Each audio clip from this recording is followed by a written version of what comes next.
doesn't find us. That's it. One more, Max. You can do it. It's only hour 6. Technically, it's hour 5. We had a break. We went to Johnny Rockets. Good break. I had tea. Their tea is Lipton. So, I had tea. Still felt good. Yeah, it's 5 o'clock.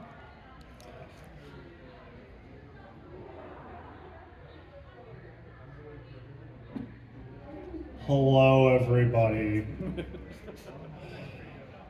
And welcome to Make Anime Great Again. A retrospective on trends in anime quality. I'm Max. I'm Andrew. And together we are the foundation for the eradication of Gen 5 Pokemon. We have not updated on the slide because we're in the process of rebranding, I guess.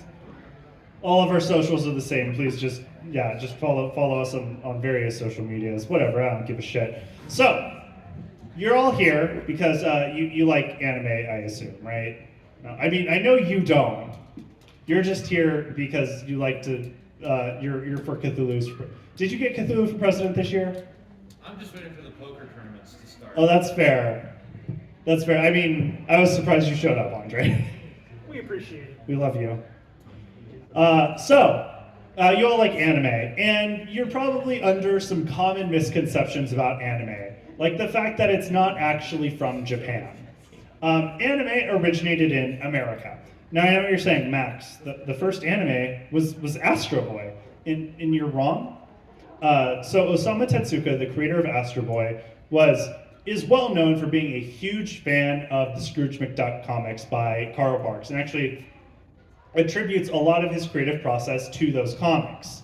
In fact, here's a letter he sent to Carl Barks proclaiming his love and how they will be together forever in heaven. It's kind of awkward. Carl Barks wasn't about it, but he accepted it because it's the polite thing to do.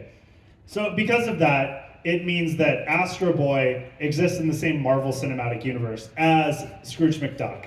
Therefore, Astro Boy is a ripoff of Scrooge McDuck, the first anime.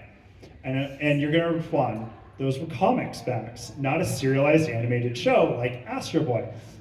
Fine, if you want to be a pedantic bitch about it, the first serialized animated cartoon was Crusader Rabbit. And to be clear, it's not a joke, this is actually what Google has told me is the first serialized creative show. And Crusader Rabbit, as we all know, is based on the Crusades. And who was the first emperor of Byzantium? Everybody with me at once, Scrooge McDuck. Therefore, the Roman Empire, anime. The Catholic Church, anime. The Crusades, anime. Crusader Rabbit, anime. Astro Boy, some weird bullshit spin-off that got popular for some reason. And in Japan, everybody knows this. Well known, they teach it in schools, they pay homage to it in all their shows. Have you ever wondered why Super Saiyan hair is golden yellow? Let's pay homage to Scrooge McDuck's vast wealth. But looking at all these old shows, a lot of these old shows that came out in the beginning, DuckTales, Gigantor, things like this, a lot of things they had in common. The best and most important one was that they were all dubbed in English. Because English is a language I understand. I'm telling this in English, so it must be something you understand. So that means it's the proper language to do anime in because English is something we all understand. Yeah. So it's just simple logic. So let's look at this chart here. We have a chart of Proto-Indo-European languages, and you'll see English is over on the West Germanic form. Because we see it on this chart, we know it's a language that's appropriate for anime to be in. But you won't see Japanese on this list because Japanese is not an Indo-European language. Very simple. So let's put this graphically for you. If you look at this world map, all the countries that are in green primarily speak a Proto-Indo-European language. All other countries are shown in blue. I don't see any blue countries on that map, so nobody speaks Japanese then. So why would you ever dub something into Japanese? It just doesn't make sense. And the Japanese government knows this, along with the Indian government. Because the Indian government had Japan do a co-production for the Ramayana, where they adapted their cultural classic, which is the legend of their... RRR, Rise, Roar, Revolt. Yeah. So But when they did this, they didn't put it in Indian, they didn't dub it in Japanese, they put it in English because they know it's the correct language. It was English with Japanese subtitles. So clearly this proves English is just the divine language. There's no other proper way to ingest Endorsed by Vishnu the Preserver herself. So with Japan doing basically stealing our culture, I think we have to take it back. We have to assemble a crack squad. We have to go in, and I think together we have to force open the. I mean, give them a free trade agreement. We're going to send in a boat. We're going to send Matthew Perry. No, not that. The living Matthew. Wait. We're out of Matthew Perry's. We're going to have to send something else. I mean, it's the 90s. We don't need to go by boat. We can do so many other things. Like send Steve Blum in a 6 spaceship. I don't know if he's here or not, but I'm sure if he is, he'll confirm this is exactly what he did. He went to Japan and they freely traded for the anime to bring it back to America where it rightfully belonged. And we know anime in the 90s was extremely powerful. It changed our world as we know it. So we're going to go over some of the heavy hitters and what they did for us. First up, of course, is Cowboy Bebop. Everyone knows of it. For the time, it was revolutionary. The graphics were astounding. It was so realistic. So when the US government saw this, the CIA, they're like, wait, we don't have to fake the moon landing. We can just hire some Japanese animators, throw them in a basement for a weekend with some pizza, and bam, we have a fake moon landing. We can make the Russians look bad. We don't even have to pay the space program to actually go to the moon. I mean, look at these images. They are identical. I can't tell the difference. And to think, Russia could have just paid some North Koreans. Nope. Next up, we of course have another classic 90s anime that shaped the world around it. We have My Bae, The Blade. Now, society, we have also often accused aliens of being involved in the construction of many ancient wonders. And that's not the case. It was Beyblades. They look the same. I mean, here's the thing. The thing is, it's just so hard to convince the general public that Beyblades have been around for millennia. Like, even this guy knows he couldn't get away with ancient Beyblade bursts. He has to attribute it to some other unknown force. But as far back as biblical times, there are noted instances of humans using the Beyblade. Like when Moses had to force the Pharaoh to let his people go, all he did was declare to let it rip, and he parted the Red Sea. What a hero. I still cannot believe that. Yeah, that is actual Beyblade canon. And you ever wonder why John Hancock just has like the best signature ever? Beyblade.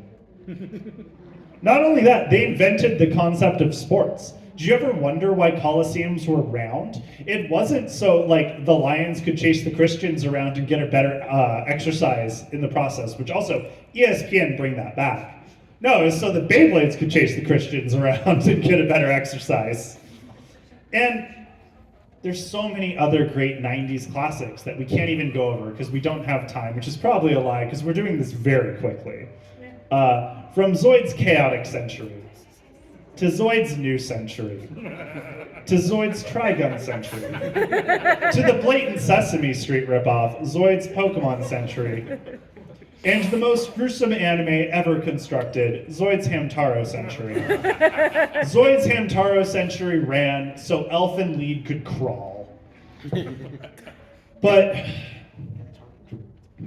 they aren't even worth our time, honestly, because we have to talk about the greatest 90s Japanese anime, which of course featured Toru. Aww. That's the wrong Toru. I meant this one. Wait. I meant this one. An anime that not only invented the study of archaeology and in the process artifacts, and unfortunately in the process a great way for you to waste all your fucking money, and was Ganondorf's breakout anime role.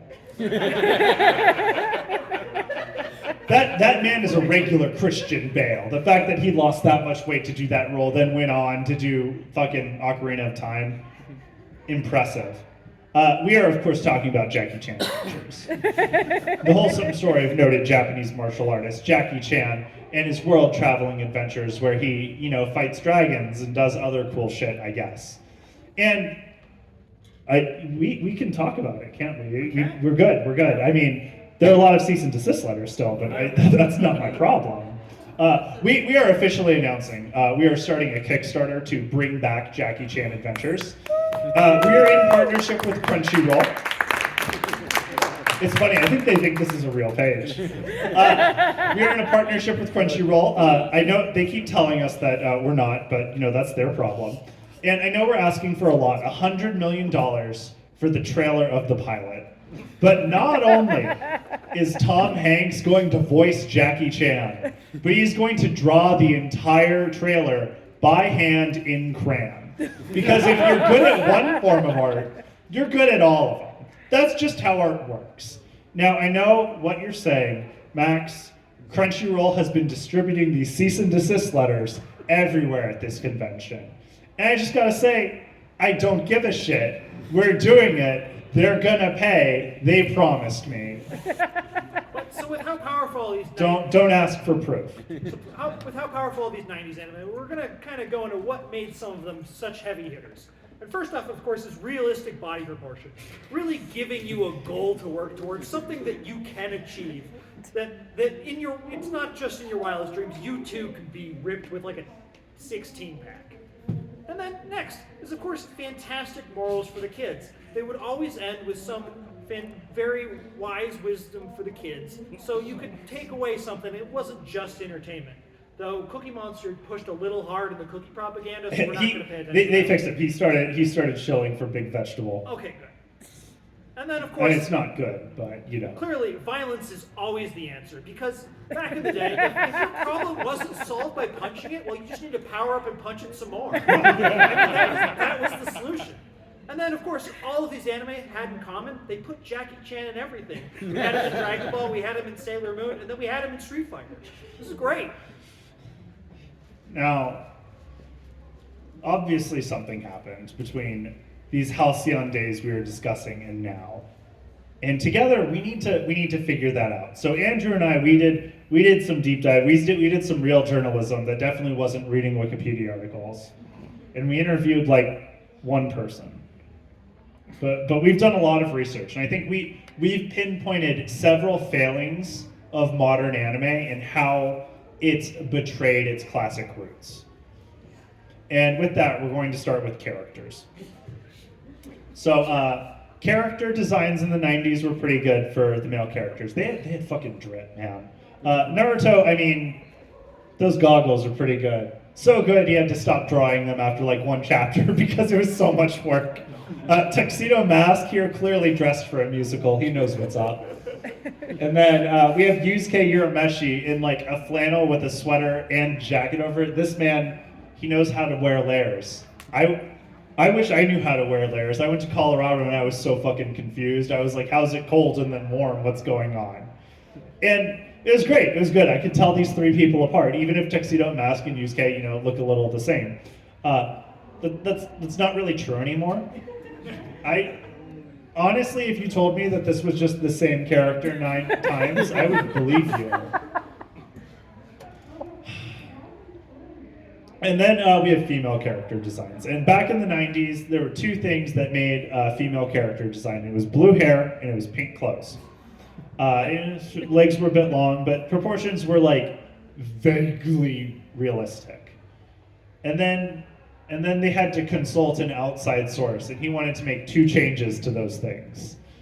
And now this is what modern anime female characters look like. And like, it'd be cool if we got to realistic body proportions. And if you want to argue with me through your own personal experience that these are realistic body proportions, we can discuss it later, maybe over coffee. But not only this, like, they're not written particularly well. Like in Mashal, we have this girl, Lemon Irving, and her magic is fucking BDSM. Like, she said that she would love nothing more than to use her magic to force the main character, the man she just fell in love with arbitrarily in the 2nd episode, to be chained to her forever. Which is a thing. And like, sure, in the 90s, female characters weren't always written great. Like Keiko was pretty good, but her listed hobbies were cooking and cleaning, which, cool. And in Naruto, all of the female characters are distinct, except that their primary attribute is which male character they're into. But in the 90s, this was fine because since Phyllis Schlafly stopped the Equal Rights Amendment, women weren't still legally people. But since then, we have fixed that issue. And that I guess that would bring us into politics of anime. Yep. So, back in the 90s, anime was hardly political. Sailor Neptune and Sailor Uranus, they were always rumored to be lesbian lovers, but that couldn't be further from the truth. The two of them were cousins. Though, we are in California where cousins can legally... Wait, we're in Nevada, you're fine. I'm in California where cousins can legally marry. In Nevada, what is it? Criminal offense. Good job, Nevada. Wait a minute. I did not even know that.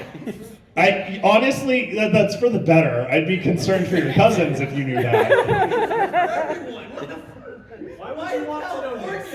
Huh? Yeah, that's the real question. Why did I Google this? So yeah, I don't know. Maybe scratch that whole arc. Anyway, like just putting some gay characters in a show isn't political anyway. It's just representation. I don't know. Stop being such a fucking snowflake. But in the but modern anime, fuck man. So I have to do Mashal again because I did like a 15-minute segment on it in another panel. No one had seen it, but I'm still committed to talking about this fucking show. There's a secret basement under the totally not Hogwarts School for Wizards. At one point, the girl of the group gets kidnapped by totally not Slytherin House. So the heroes have to go to the basement to fight them. While they're down there, they have to fight some wizard cops. They find some wizard cops to hunt down some people who are totally not prisoners from Azkaban. And sure, Mashal just sounds like a harmless OC do not steal of Harry Potter, but like, fucking think about this plot for a second. It's a goddamn QAnon plot. Children are being kidnapped and taken into a secret basement under a school to be harvested for their magical essence. Why are we lending these people an entire show to Pizzagate the youth? It's messed up. Anyways, let's move on to less problematic things, like shonen. Because back in the old days, we had DBZ. It was great, and it led the way, and really opened up the genre for the three big shonen that battled it out for supremacy in neatly organized tournament arcs. But none of those shonen went anywhere. They just stayed in their uncle's yard and drank beer with him. They never went out, got a job, never did their own thing. They just followed in his footsteps and did the same thing he did.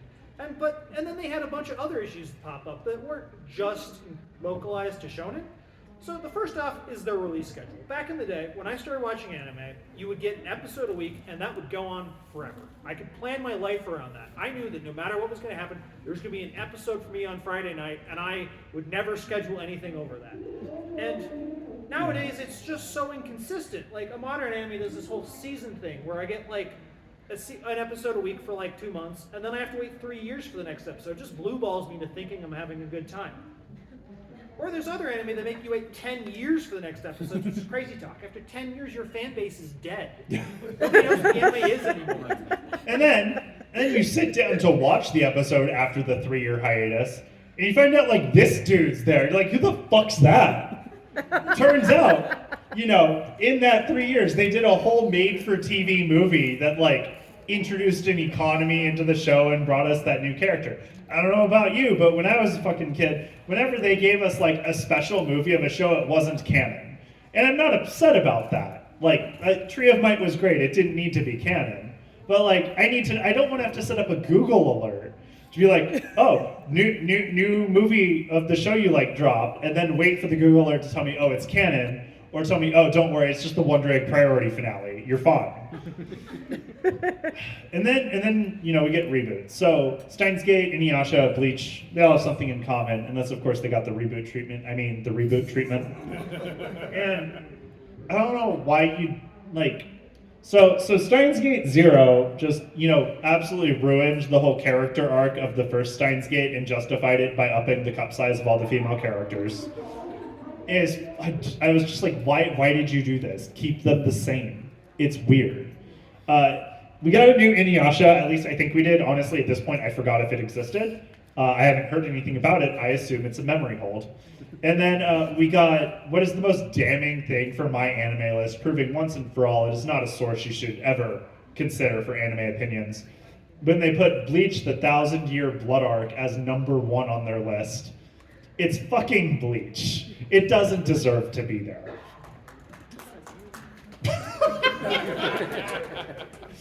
This man gets it. Did you watch the Bounce arc? I don't need to. Yeah, good. It doesn't exist. But this isn't even the worst offender of like reboots. The worst one is, of course, the reboot for 100 Deeds for Eddie McDowd. Now, this was just a classic 90s anime about a shitheel kid named Eddie McDowd who committed a few too many crimes and was turned into a dog, which honestly sounds great.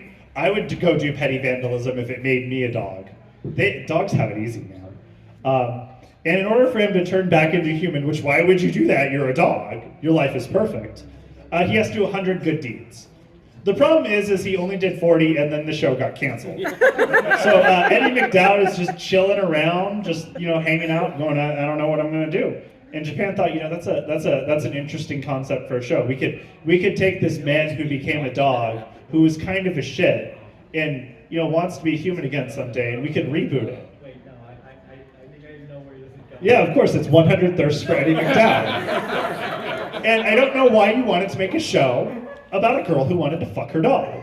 That's really weird. I don't want to watch a show about a girl, her dog, and a jar of peanut butter. Sports. We're safe for now. I hope Unaka-san's dog doesn't come back. At least you don't have to present that. Yep. So, in the 90s, we had sports anime about real sports. We had Prince of Tennis. Before Prince of Tennis came out, no one even knew what sports was. Like a lot of people, tennis. A lot of people will attribute the popularity of tennis to Venus and Serena Williams. They're wrong. It's this weird anime kid. They just watched this show growing up and went, that seems like a good idea. I would know, I watched the movie about them with Will Smith. I can't remember what it's called. And throughout the early aughts, the sports genre was doing all right because there were still real sports to make shows about. We had basketball, swimming, volleyball, and then the turning point hit in 2011 when they had to make an anime about competitive mahjong. At least it pretends to be about competitive mahjong. I'm sure it's actually about something else. And that's when it kind of went off the rails. And there are still some good sports anime, but that's because they are not sports anime. Blue Lock is just a reboot of Sky High. Birdie Wing is just the gay mafia and golf is there, which is cool. Like, don't get me wrong, that's great twist. But for every one of these, we get 4 of battle butts. Fastest Finger First, which tries to argue that it's a trivia anime, but I know better when you name your show Fastest Finger First. Look at that guy. That guy knows what's up. As a professional trivia host, I can assure you that Fastest Finger First does not win competitive bar trivia. Then we have World of Tanks, the anime, and an anime about competitive haiku. Just making shit up at this point. And don't even get me started on the fur trapping anime. But we kind of have to talk about one of the genres that got really popular in the last 10, 15 years. Suicide? The isekai genre. Oh. I mean, it's been Yes. booming. Some might attribute this to the rise of light novels, but we're pretty sure it's due to the dramatic increase in the vehicle size in the United States. I would also like to note that inflection point where the deaths start going up is when Pokemon Black White was released. That is not even a joke, that is a real thing. So we're going to go back to one of the first isekai, and that is, of course, Superbook. Because the isekai genre was worse back then. It was biblical. Well, I mean, it was worse than the 90s. But it was biblical, so we know he didn't isekais himself because that would have gone against the tenets. And we know the Bible was also the first isekai. It's just we're the fantasy world Jesus comes into to save. But then the 90s hit, and isekai got a lot better. We had places we actually wanted to go. Feudal Japan, the demon realm, and of course the ghost zone. Areas that you actually would want to escape to. I mean, Danny's parents even killed him to get him in the ghost zone. And then .hack came out. People stopped wanting to live in fantastical fantasy worlds, and they just wanted to get converted into code. Heck, when they ran out of weird MMOs to get trapped into, they decided, fuck it, dating sims will be fine. It's honestly wild that light novels, which involve reading, weren't leaned so heavily into video games, the book's natural enemy. And then they all have these names. Like, the fact that so many of these are book names explains why they're so long, but honestly, we're just in fake worlds and fake worlds and fake worlds like a Russian nesting doll at this point. Not everything has to be a video game. I swear, screens are rotting out our brains. And they all have the same plot. It's the same thing. They always start out with some otaku loser who can't do anything right and he can't meet anyone in the world. And then he dies and finds himself in a fantasy world. Not only can he do magic, he has more skill points than when I cheat in a JRPG. And then he's the most interesting thing in the world for women. That's not how this works. You have to have personality. It's not just about the muscles. At least that's what I've been told. And they name all of them Kirito for some reason. We got Kirito from Sword Art, Kirito from Goblin Slayer, Kirito from the greatest Kirito is reborn as a typical Kirito, and finally, that time I was reincarnated as a Kirito. They just keep naming them Kirito. But the one good thing about the isekai genre is they did give us the most interesting character. Now, of course, talking about Trump, because he's busy protecting our world from all these losers by sending them to the fantasy worlds to try to keep them busy. Because if they weren't dying off here, they'd be doing things trying to make a difference here. We all see what happens in these anime. It never turns out good. So Truck-kun is the best part of this, and they're finally making an anime about him, and I really hope they don't ruin his character. Anyways, anime used to stay on point, unlike this panel. But they did a fantastic job of keeping us engaged with consistent pacing so that we didn't get lost in complicated plot details. Like DBZ, for example. Sure, he spent 9 episodes charging up, but as a viewer, I needed that to be able to understand what was going on. Like, it takes me time to really understand how meaningful this dump he was charging up. Because I know it's going to break the toilet, but I didn't realize that till like episode 5 or 6. And like other anime might venture off, but like the old shonen, they really were great at staying on the point. They never had filler. They never went off in random deviations. They stayed on point and were very clear and concise. I loved it back then. It was great then. Another problem. You don't even know what an anime is, Andre. Another problem with modern anime is, of course, the amount of moe involved. Now, obviously, the moe boom was in the aughts. You had Lucky Star, a show about 4 girls who talked about how to eat candy. K-On!, a band of 5 girls who don't know how to play instruments. And, of course, The Simpsons. And now what do we have? We have those same girls eating snacks, but now they're talking about it over a campfire. 4 girls who actually know how to play instruments forming a band. And for some reason, we still have The Simpsons.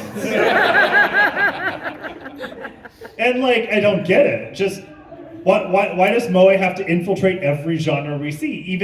Even when we have like Akiba Maid War, I'm like, oh, well, this is just going to be a moe show about moe girl. But no. It's like actual Yakuza moe, the anime. And I don't know, I'm pretty sure that we already did that with The Sopranos, and we're fine. We don't need that.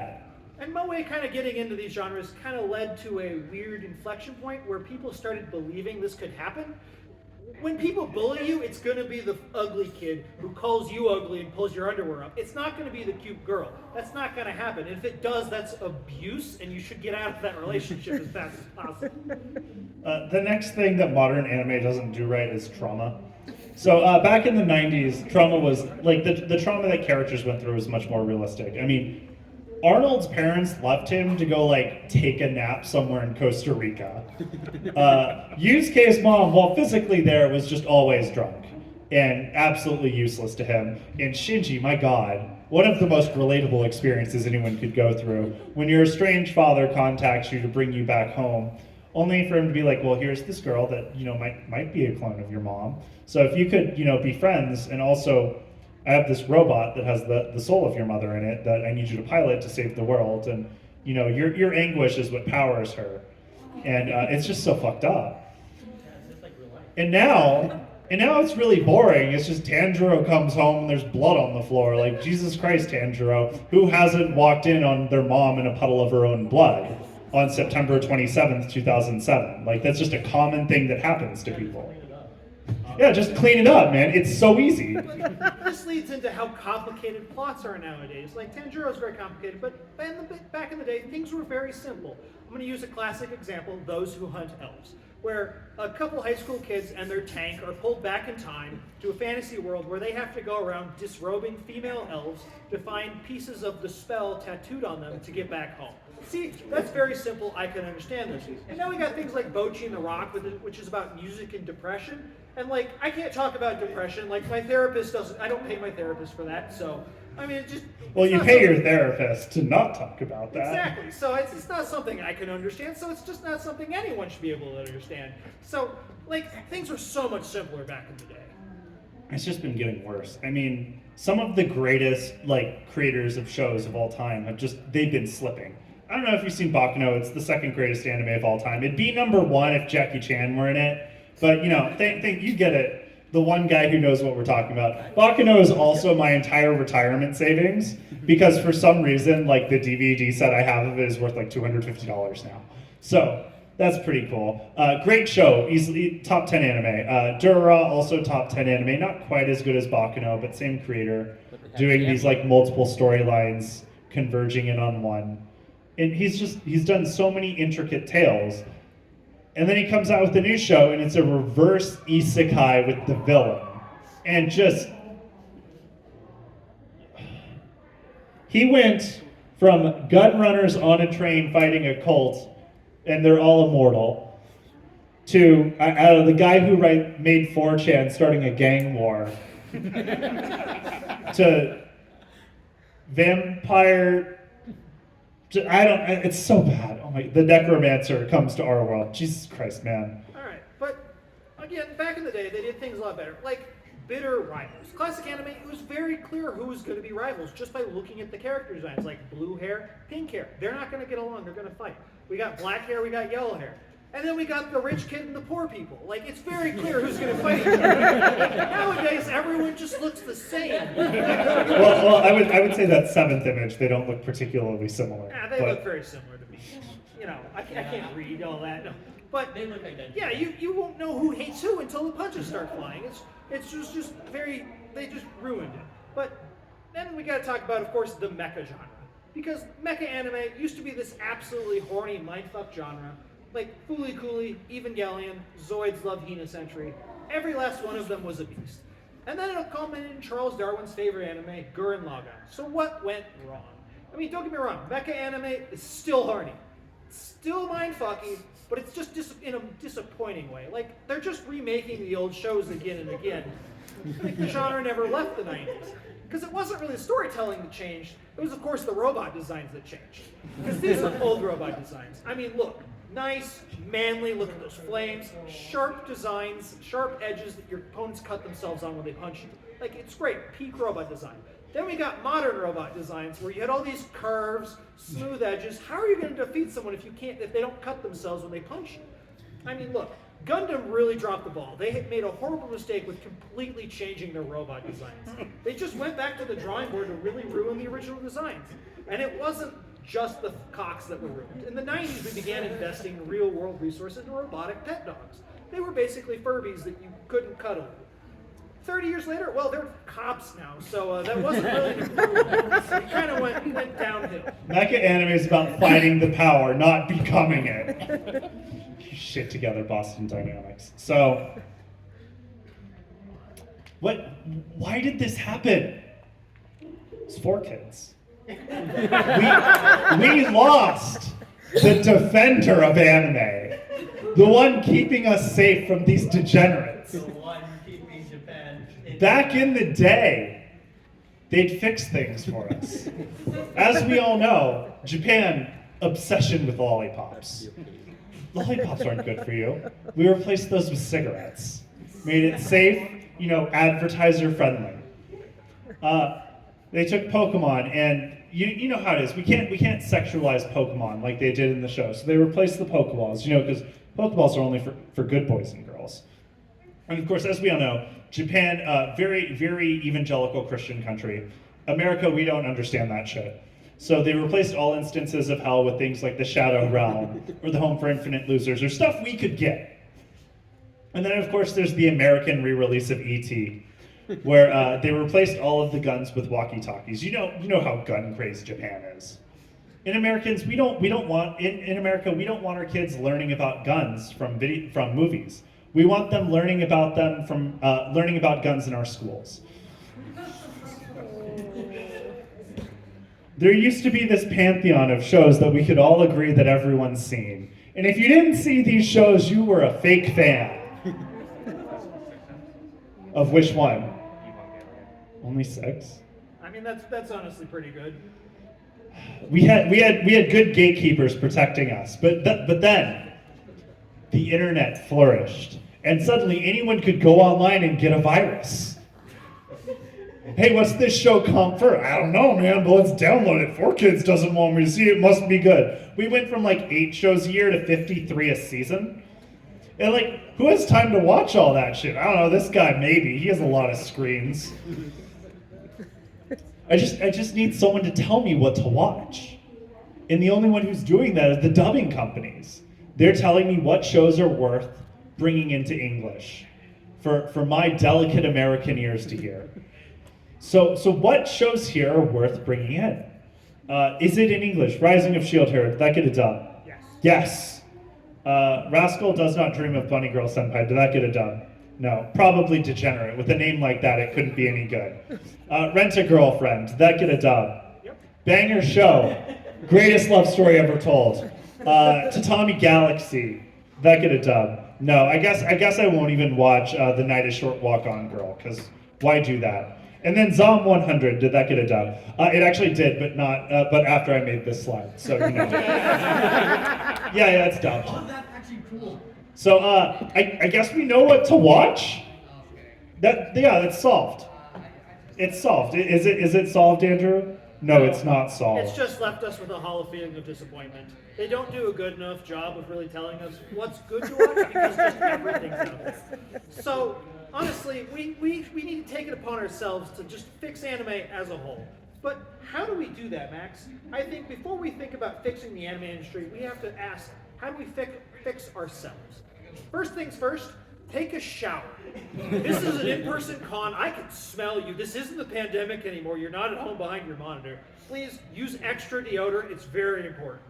Second, take your waifus and put them in the trash where they belong. I know Nick Cage is beautiful. I have one. I had like 3 of these. But they need to go into the trash can to go away so they can't affect your life anymore. I put mine in the walls, so you can always watch me. At least you can't get access to it. No, I don't have access to him. I can just see his eyes. I mean, but then I'd have to repair the wall afterwards, again, after putting him in there. And then next, for the love of God, please stop doing this. Sonic fandom's already bad enough. Don't bring helpless cons into it. But basically, we might be able to fix anime if we were outside of this singularity, and we could do like maybe one of those cool like sci-fi slingshot maneuvers, but anime's kind of in the hole, so it's not really getting better. Crunchyroll doesn't want it getting better, so it's not getting better. So anime's kind of ruined forever. I don't think it's ever going to get better, but we just got to keep watching it to find out. Now, some people might ask where we got our info for this panel. Clearly Google. No, we don't. I don't reveal sources. I'm a real journalist. Yeah. I have a page on Upcomer and everything. I'm a genuine data journalist for Pokemon Unite. And then sometimes a year ago. People try to complain to us that we were wrong about something. So I'm just going to cut you off right now. We have the microphone, or he has the microphone. Yeah. That means he's right. I have the power. We're just going to cut off all complaints there. And thank you for coming to our panel. So I would like to know, because we still have like 10 minutes, I'm just going to pull a different panel and do some shit from that's relevant to this. So if you want to ask questions while I do that, feel free. Andrew, you're in charge. Yeah. Does anyone want to ask a question? Yeah, good talk. Yeah. The third member of our group who usually does this panel is rather long-winded, so his sections compress when he's not doing them, so we get extra time. If I can remember the last time I gave it, it was fair. Yes. What about the hit classic Dororo? No, What do you? it sounds fake. What do you not? Do you not like the anime from 1968 to 1969 from the year 2019? Yes, Andre? If the people here, for lack of any reasonable, good reason, enjoy your fucking content, do you actually stream your content? Where are the QR codes? God damn it. You didn't chill, you dumbass. We had it at the beginning. We should like 3 times today, so. I can't keep track of anything. Yeah, so now I have to open a whole different thing. It's not here. There's so many things. Don't tell me what to do. You're not my real dad. But I could be if you signed that paperwork. I'm never going to sign that paperwork. Just for the signature. So, You gotta check him. from front slide. Oh, I have another slideshow going. That would stop me from doing things. How do you fuck this up? Come on. I'm talented. Andre, I learned it from watching you, okay? That doesn't explain why you suck at it. No, it does. If you like So, it, I believe yeah, it'll take a second. it takes a second. Yeah, but if you like our other panels, There we go. you should follow us on some of these things. So we're on Twitter at 5th Gen Not PKMN. I'd recommend just hitting the QR codes. Those are easier. X. Huh? X now. Shut the fuck up. Shut the absolute fuck Yeah, it's up. worse than So, my sorry, ex. on the hate crime website. We're on Discord. I recommend doing the Discord. Please tell me that these are full. I think you mean Elon Dumpster Fire. Yeah, so we're on Discord, we're on Twitch, we stream like once a month right now. We do something called Anime Survivor, which is where we take anime characters and we put them in a survivor simulator, and just, whatever fucking happens, happens. Benoit Blanc from Knives Out won last time.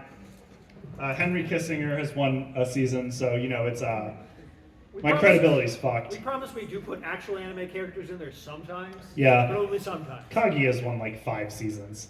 And you can follow us on YouTube. On YouTube, we are 5th Gen Is Not Pokemon. We will upload these panels. That's why I'm filming it.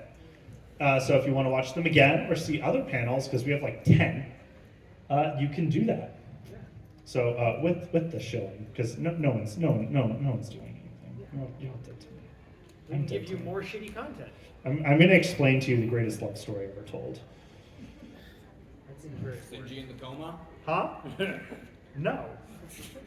If my mouse can work. This guy perpetually has fucking tech issues. Oh yeah, I do. It was good at YumiCon. I just wasn't plugged in.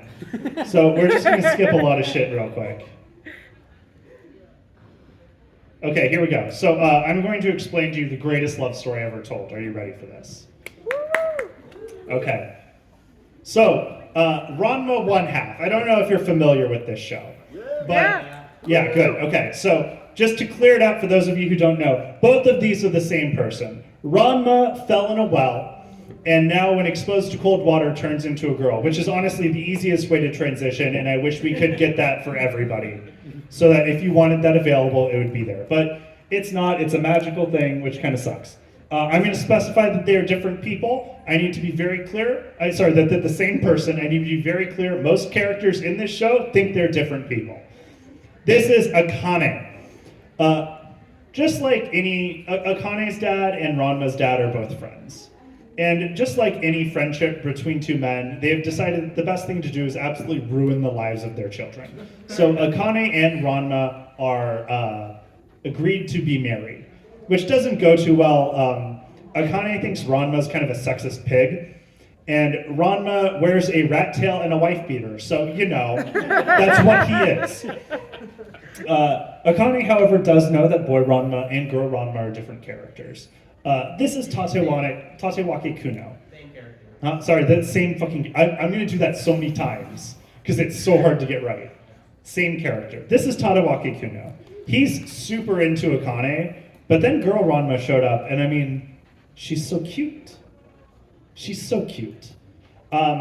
He does not know that Ranma and girl Ranma are the same person. I got it. That was right? Cool. However, he does think they're dating, which is a wild take given he has never seen them in the same room together because they are the same fucking person.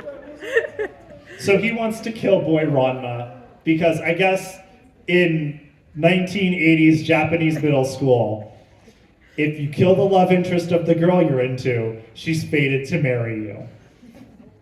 This is Kuno's sister, Kodachi. I think I always forget her name. No, this is not Ukyo. Ukyo's coming up soon. She has a similar situation where she is super into boy Ranma and also thinks the two, boy Ranma and girl Ranma, who I have to reiterate are the same person, are dating. She doesn't know they're the same, so she wants to go with boy Ranma and kill girl Ranma. The two of them are not conspiring because that'd be weird. This is Ryoga Hibiki, and he is a disgusting pig. He sees Ranma as a sexual rival for Akane, despite the fact that Ranma and Akane hate each other. And Ranma just doesn't acknowledge he exists. He, despite also falling into a well that turns him into a pig, does not realize that boy Ranma and girl Ranma are the same person. He's really into Akane, and she sees him as a friend, which kind of crushes him. He is just the perpetual butt monkey of the show. This is Shampoo. She turns into a cat when she falls into the wellspring.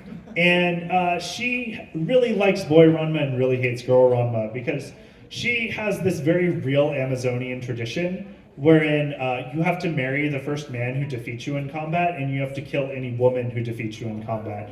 And Ranma, being the same person regardless of his gender at the moment, can kick Shampoo's ass. This is Ukyo. Ukyo is Ranma's childhood friend. When they were 5, they'd agree to marry each other. Ranma forgot about that. Ukyo didn't. So Ukyo and Shampoo hate each other, but, and I need to note here, if you haven't been paying attention to the colors, red means hate, green means cool, and black just means, hey bro, we're friends. Ukyo and Akane have the only mutual black line in there. Meaning out of everyone on this right now, they're the only two who are like, yes, we are friends. Meaning, somehow Ranma 1/2, despite this being an accurate summary of the anime, has passed the Bechdel test. And then we of course have the most disgusting perverted character of all time, and that is Brock. And I know what you're saying, Max. Where are the triangles? You said you were telling a love story with love triangles, and yet there's so many. There's one there, there's one there. Don't look at that one too much. And we see this story told again and again in so many shows, from Tenchi Muyo, to Dragon Ball Z, to the Brady Bunch, and to, of course, Pokemon. And that actually gets us to 550. Now we're done. Yeah, this whole panel, by the way, is on our YouTube, which, let's see if I actually have a QR code for that on here. Probably not. I don't think I have QR codes on our family panels. No, I don't. Wow, I don't have anything. I'm so bad at showing. Anyway, I'm beginning. If you go into our Twitter, which is going to show up in a second again, bam, if you go into 5th Gen is up. Yeah, 5th Gen, not PKMN. We have links to all of our socials there. So you can go there, you can get to our YouTube, you can watch this panel, you can watch any panel that I've bothered to upload, which is like half of them, maybe. And a lot of animes are I've done so many fucking convention panels. At least 60 at this point. Well, if you like panels, you should also consider going to Andre's panel later tonight, which is Harems at 10 p.m. No, Hentai at 10 p.m. Are you fucking drunk or something? he doesn't. Just a little. Yeah, the only other good panel here, Bad Hentai Night. Well, that's rude. And whatever else you have. No, I'm saying that's rude to everybody else. Oh, that's fine. I didn't see any other panels. I have no idea. To be very clear, I don't know if the other panels are good. Yes? Did you do Cthulhu for president? Yes, I did. Okay. This is the fucking panel. It's not about me. Yeah, Andre, it's always about Yeah, we you. like Andre's sweet one. I've grown a beard for 4 fucking weeks. People still fucking notice me. Stop playing solitaire and answer the question. It's the George Costanza thing. What panel does he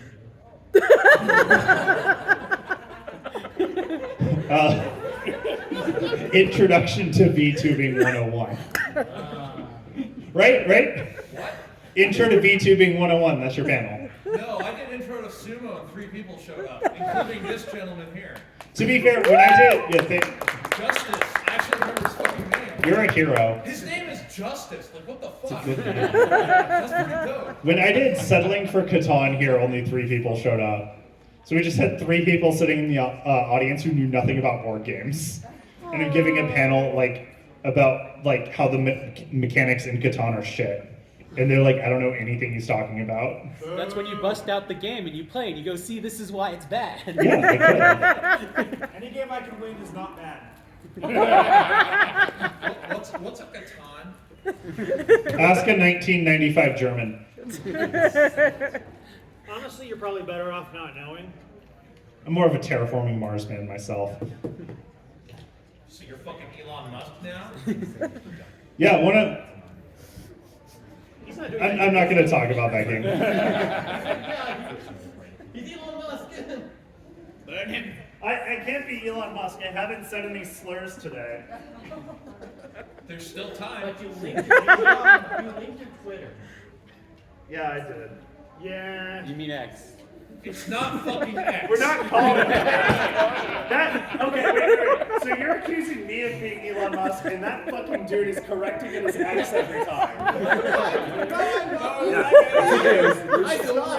I know. Let's I know. face facts. Nobody in Okay. here has nearly enough money to be Elon Musk.